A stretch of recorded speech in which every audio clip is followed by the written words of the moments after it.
You know you're an engineer. Let's go back to this. You know you're an engineer if font choice matters. Yes. Somebody, all of a sudden, I'm like a church service. Yes, font choice matters. Font choice, and I'll prove to you why font choice. The font you choose makes a difference to the message you're sending. I'll prove to you why. This is the Declaration of Independence. I actually saw it in Philadelphia. I did a show at the Independence Center. Amazing document right there. Look what happens if you just change the font to curls. Not nearly as good. We would not have our country if they typed it in curls. They would not take that seriously. Font choice matters. And I got on this kick because my sister found a poem that I wrote my wife when we were dating. I always write these silly little poems, but I'd end it with a heartfelt note, but I wouldn't change the font. And my sister was like, well, you couldn't change the font right at the end. Like I wrote right at the end into home with my font, "You will always be mine." And I left it in that font. She goes, just change the font. You know, be a little romantic. Just if you change it to the "Miss You" font, look, same words, "You will always be mine."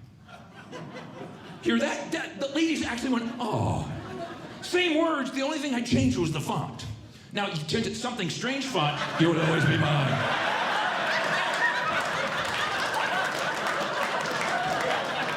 That's not what I meant at all. Same words, different font. Font choice matters. You always have to be accurate. I made this one especially for you, and you'll see why in a second. People always ask engineers questions, and I want to be accurate when I answer them. One of the questions I get all the time is, "Where are you from? Where are you from? Where are you from?" What do you mean? Where'd I grow up? Where do I live now? Where am I from? Well, technically I'm from here. Now I'm from here. So how do I answer this correctly every time? So I figured it out. I had time. I had like 2 weeks to kill, so I figured this out. I grew up, the first 25 years of my life, I grew up in Cherry Hill, New Jersey, just across from Philadelphia, Pennsylvania. That's where I lived for 25 years. And it was cool. I liked being in that area. But then I moved to Silicon Valley. I worked in Silicon Valley. I worked there for 12 years in San Jose, California. So after 37 years of my life, mathematically, I was from somewhere in Indiana. I am so glad I didn't have to explain that joke to you guys. Some crowds don't understand, time topographical analysis.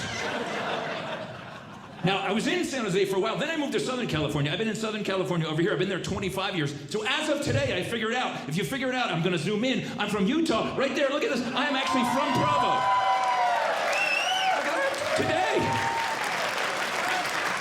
today is the anniversary, I'm in Provo. And next week, I'll be in Eagle Springs, I believe. I'm moving west.